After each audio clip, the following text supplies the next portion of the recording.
Hello दोस्तों, नमस्कार। स्वागत है आपका द एम्पिरिकल क्लासेस में और मैं हूं सुमित कुमार। आज हम लोग जो है करंट अफेयर का महत्वपूर्ण क्वेश्चन देखने वाले हैं, जो कि पहला क्वेश्चन आपके सामने है कि तुत्सी समुदाय, देखिए यहाँ पे तुत्सी समुदाय के नरसंहार के 30 साल पूरे होने पर कुतुब मीनार पर किस देश का झंडा रोशन किया गया है। देखिए, नरसंहार कहीं और हुआ और हमारे कुतुब मीनार पे क्यों झंडा फहराया जा रहा है, आखिर इससे क्या संबंध है। तो देखिए, हुआ क्या था एक्चुअली कि लगभग 100 दिनों का नरसंहार चला था। वो कहाँ पे? तो रवांडा नामक स्थान पे, है ना। रवांडा नामक स्थान पे 100 दिनों का ये नरसंहार था। काफ़ी कत्लेआम मचाया गया था। तो अभी हमारे भारत ने उस चीज़ को लेकर के थोड़ा चिंता जताई है और यह झंडा फहरा करके ये बताया है कि हम आपके साथ हैं।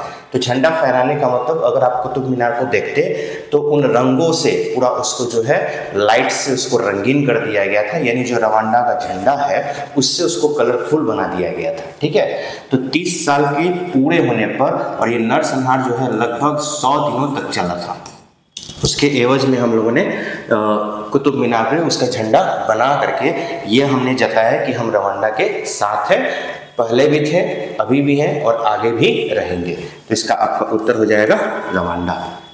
चलिए अगला प्रश्न देखते हैं हम लोग। अगला प्रश्न है कि दक्षिण चीन सागर में किन देशों ने मिलकर अपना पहला संयुक्त नौसैनिक अभ्यास का शुरू किया है। देखिए, संयुक्त नौसैनिक अभ्यास है तो संयुक्त में तो कोई एक देश तो होगा नहीं, कई सारे देश होंगे।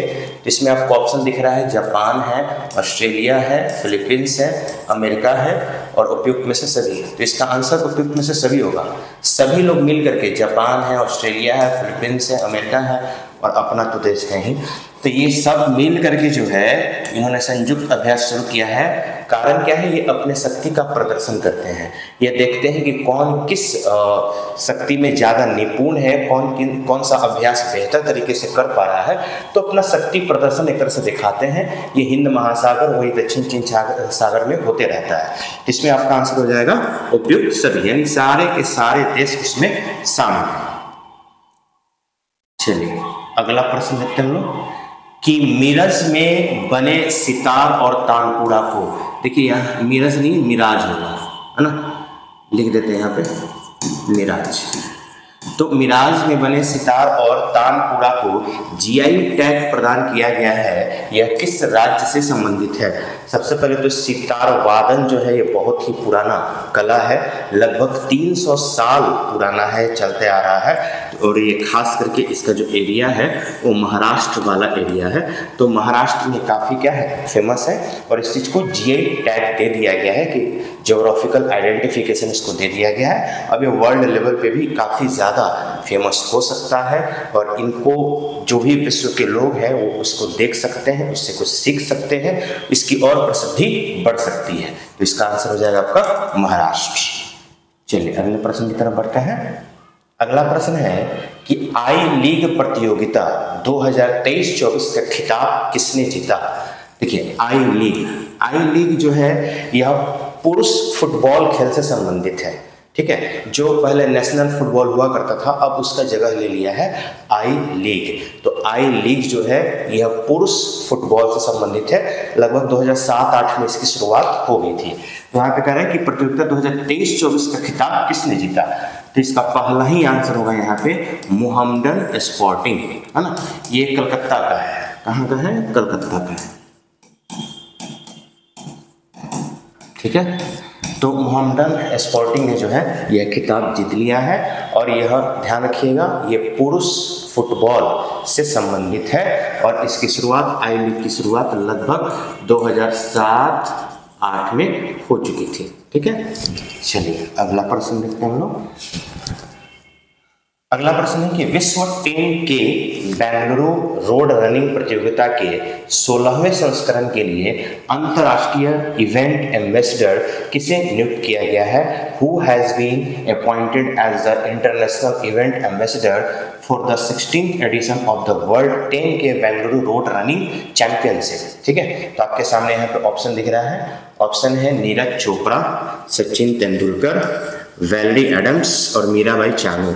तो इसका अगर बाय द वे अगर आपको ये प्रश्न ना भी याद हो तो ऑप्शन देख करके आप इसमें सही आंसर लगा सकते हैं कि भाई ये 10K बेंगलुरु रोड रनिंग में नीरज चोपड़ा का क्या काम है। ये तो जेवलिन से रिलेटेड है, सचिन तेंदुलकर क्रिकेट से रिलेटेड है, और मीराबाई चानू तो भाई हो ही नहीं सकती है। तो यहाँ पे 3 तो कैंसिल हो जाएगा, ABD, बचा कौन? C। तो आपका सही आंसर हो जाएगा वेलेरी एडम्स। ये विश्व विजेता भी रही है कई बार, 4 बार जो है गोल्ड मेडल लेकर के इन्होंने जो है साबित कर दिया है कि मेहनत से कुछ भी किया जा सकता है। अगर एक सही स्ट्रेटेजिक तरीके से प्लानिंग बना करके मेहनत किया जाए तो कुछ भी असंभव नहीं है। तो इसका आंसर क्या हो जाएगा? Valerie Adams. चलिए अगला प्रश्न है कि भारतीय तटरक्षक बल के जलीय केंद्र का उद्घाटन किस राज्य में किया गया है? तो ऑप्शन है आपके यहाँ पे महाराष्ट्र, केरल, कर्नाटक, तमिलनाडु। तो इसका आंसर क्या हो जाएगा? तमिलनाडु। देखिए यहाँ पे क्या है, भारतीय तटरक्षक बल के जलीय केंद्र का उद्घाटन। जलीय केंद्र का उद्घाटन का मतलब जो है, आजकल तो आप देख रहे हैं कि समुद्री लुटेरे जो है इतने ज़्यादा बढ़ रहे हैं, ताकि इनसे भी बचाव भी जरूरी तो है। तो इनसे बचाव के लिए कुछ ना कुछ तो सेंटर हमें भी स्थापित करना पड़ेगा, कुछ प्लानिंग करना पड़ेगा, कुछ ना कुछ योजना बनाना पड़ेगा कि कैसे इनसे सुरक्षा की जाए। तो कहीं ना कहीं मैनेजमेंट को लेकर के, एडमिनिस्ट्रेशन को लेकर के इस सेंटर की स्थापना की गई है, और वो कहाँ पे हुआ है? तमिलनाडु में हुआ है। ठीक है, चलिए अगला प्रश्न हम लोग देखते हैं। अगला प्रश्न है कि किस युद्ध अभ्यास के दौरान उन्नाव में आगरा लखनऊ एक्सप्रेस वे पर फाइटर विमानों का एयर शो आयोजित किया गया है? तो अभी तो आपको पता है एक ही अभ्यास जो है काफ़ी ज़्यादा फेमस है, जिसका नाम है गगन शक्ति। कई बार हम लोग के करंट अफेयर में भी आ चुका है, हम लोग पढ़ चुके हैं इसको। तो गगन शक्ति जो है इसी पे, इस योजना, इस अभ्यास के तहत ही ये सारी चीज़ें आयोजित की गई है। तो ध्यान रखना है, अभी के दौर में सबसे ज़्यादा फेमस क्या है? गगन शक्ति अभ्यास। चलिए अगला प्रश्न है कि भारत और किस देश के बीच व्यापार पर बातचीत शुरू हुई है? देखिए हमेशा तो भारत का बातचीत किसी न किसी देश से तो होते रहता है, लेकिन ये वर्तमान समय की बात है, और इससे यही साबित होता है कि हमारा जो वैश्वीकरण का फैलाव है, विस्तार है, बड़ी तेजी से हो रहा है। इसमें देखते हैं ब्राजील है, फ्रांस है, पेरू है, अर्जेंटीना है। तो अर्जेंटीना पर तो ऑलरेडी पहले हो चुका है, अभी फिलहाल जो है हो रहा है किससे? पेरू से। पेरू भी जो है ये भी कहाँ है? तो साउथ अमेरिका है ना, साउथ अमेरिका, दक्षिणी अमेरिका का एक हिस्सा है ये पेरू। नीचे की तरफ आपको देखने को मिल जाएगा इसका हिस्सा। तो पेरू से फिलहाल जो है अभी बातचीत क्या हुई है? शुरू हुई है। और यहाँ पे आपको पता है कि एक महामारी, एक बीमारी में बड़ी तेजी से फैला था, डेंगू, और डेंगू को लेकर के वहाँ पे हेल्थ इमरजेंसी लाया गया था। पिछले करंट अफेयर में हम लोगों ने बात किया है। अगर आप लोग रिविजन करते होंगे तो आप लोग को ये बात याद होगा। तो आपका यहाँ पे आंसर क्या हो जाएगा? पेरू। चलिए एंडीज पर्वतमाला पेरू में ही है, ज्योग्राफी भी आपको ध्यान रखना पड़ेगा। चलिए डिमेंशिया पर ब्रिटेन की शोध टीम में भारतीय मूल के किस विशेषज्ञ को शामिल किया गया है? देखिए भारतीय मूल के व्यक्ति हैं, तो भारतीय मूल के किस विशेषज्ञ को शामिल किया गया है? Which Indian origin expert has been included in the UK research team on dementia? तो आपके पास ऑप्शन है doctor Ashwini Keshavan, doctor Raghuram, doctor Anil Soni और डॉक्टर श्रीराम लागू। नाम में देखिए गजब गजब का है। तो यहाँ पे आपका आंसर हो जाएगा डॉक्टर अश्विनी केशवन।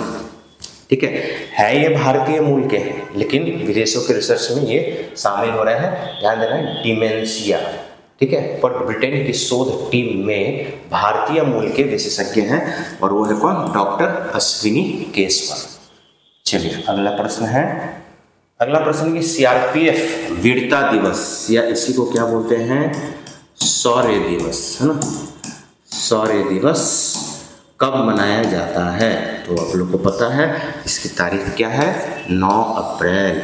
9 अप्रैल को जो है क्या मनाया जाता है? सीआरपीएफ वीरता शौर्य दिवस। वीरता दिवस बोल लें या सौर दिवस बोल लें, बात एक ही हुआ। इसका आंसर क्या हो जाएगा आपका 9 अप्रैल।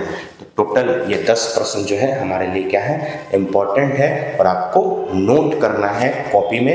अभी तो वैकेंसी भी आपको एक आउट हो चुका है जो सेंट्रल लेवल के एसएससी का है, इंटर लेवल पे है, 10+2 लेवल पे है। जो भी बच्चे 12 पास हैं, जिनका उम्र 18 साल हो चुका है, वो फॉर्म को अप्लाई कर सकते हैं। उसमें सीटों की संख्या जो है लगभग 3700 के आसपास में, 3712 है, तो ठीक ठाक संख्या है। इसमें आप लोग अप्लाई कर सकते हैं इंटर बेसिस पे, तो आप लोग के लिए बेहतरीन मौका है। और अभी 2-3 महीने एग्जाम में है इसके प्रीलिम्स के, तो आप लोग तैयारी भी अच्छे तरीके से कर सकते हैं। जो पहले से कर रहे हैं उनके लिए बेहतर है, ये वो अप्लाई कर सकते हैं। ठीक है, तो आज के लिए धन्यवाद। फिर हम लोग मिलते हैं अगले वीडियो में।